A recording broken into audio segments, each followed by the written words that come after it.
Welcome to பெரு review.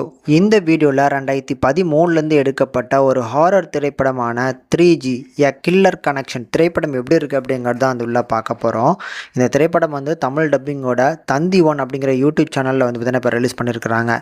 So எப்படி இருக்குது படம் ஒர்த்தா இல்லையாங்கிறத பார்க்கலாம். ஃபஸ்ட்டு படத்தோட கதைன்னு எடுக்கும்போது கத்தி படத்தில் நமக்கு வில்லனாக அறிமுகமானார் பார்த்தீங்களா, நிதின். ஸோ அவர் தான் இந்த படத்தோட கதாநாயகனாக பண்ணியிருக்கிறாரு. பேர் சாம்.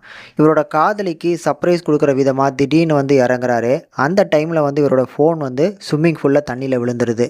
ஒரு அவசர தேவைன்னா கண்டிப்பாக ஃபோன் தேவைப்படும் அப்படிங்கிறதுனால உடனே ஒரு ஃபோனை வாங்கலான்னு சொல்லி ஒரு மொபைல் ஷாப் போகிறாங்க.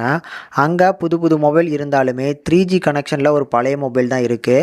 ஸோ ஒரே மொபைல் அந்த 3G கனெக்ஷனில் இருக்குது அப்படிங்கிறதுனால அந்த பழைய மொபைலே பார்த்தீங்கன்னா நம்ம கதாநாயகன் வாங்கிட்டு வந்துடுறாரு. அந்த ஃபோனை வாங்கினதுக்கப்புறம் வரக்கூடிய ஒரு சில பிரச்சனைகளில் அவரை சுற்றி என்னெல்லாம் நடக்குது அப்படிங்கிறது அந்த படத்தோட மீதி கதையாக இருக்கும்.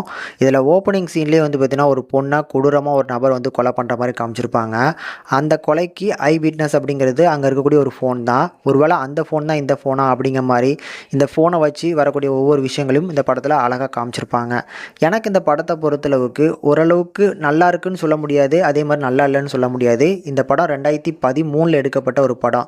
ஸோ அந்த டைமில் பார்த்திங்கன்னா நம்ம எல்லாருக்குமே தெரியும், இந்த டிவிக்குள்ளே பேய் அப்படிங்கிற ஒரு படம் சொன்னாலே நம்மளுக்கு மைண்டில் வர்றது மாதவன் நடிப்பில் வெளிவந்த 13B, இல்லை தமிழில் சொல்லணும்னா யாவரும் நலம். ஸோ இந்த படத்தோட ட்ரெண்ட் அந்த டைமில் நல்லாவே போயிட்டு இருந்ததுன்னு சொல்லலாம். அதனால் அதே கான்செப்டில் மொபைலில் ஒரு பேய் அப்படிங்கிற கான்செப்டில் இவங்க எடுத்துருக்கிறாங்க. ஒரு சுமாரான கான்செப்ட் தான், அப்படி காப்பி கேட் பண்ண மாதிரி இருக்கும். ஆனால் இந்த படத்தில் அந்த செல்ஃபோனை வச்சு ஒரு சில விஷயங்கள் வரும், அது எல்லாமே ஓரளவுக்கு நல்லா பண்ணியிருந்தாங்க. பட் இதெல்லாமே எதிர்பார்த்துருப்போம். ஸோ இந்த ஃபோனை பார்த்தீங்கன்னா டிஸ்ட்ராய் பண்ணுறதுக்கு என்னெல்லாமோ முயற்சி பண்ணுவாங்க. கண்டிப்பாக இவங்களை தேடி வரும் அப்படிங்கிற மாதிரி சீன்லாம் நான் எதிர்பார்த்தேன். அதே மாதிரியான சீன்ஸும் இந்த படத்தில் இருக்குது. ஸோ படத்தோட ஃபர்ஸ்ட் ஹாஃபில் பெருசாக பார்த்தீங்கன்னா புதுமையான ஒரு விஷயங்களும் நம்மளால் எதிர்பார்க்க முடியாது. ஆனால் செகண்ட் ஹாஃப் ஓரளவுக்கு ஃபர்ஸ்ட் ஹாஃபை கம்பேர் பண்ணும்போது நல்லா இருந்துச்சு.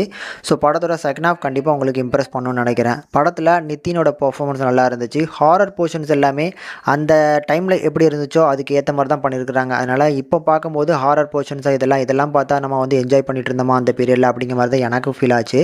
அதனால் பாருங்கள், உங்களுக்கு 2013 எடுக்கப்பட்ட படம் பரவாயில்ல, எனக்கு ஹாரராக இருந்தாலும் பரவாயில்ல, தமிழ் டப்பிங்கில் இருக்குன்னா கண்டிப்பாக ட்ரை பண்ணணும்னு நினச்சிங்கன்னா ட்ரை பண்ணி பாருங்கள். ஒரு சுமாரான ஒரு படமாக இருக்கும்.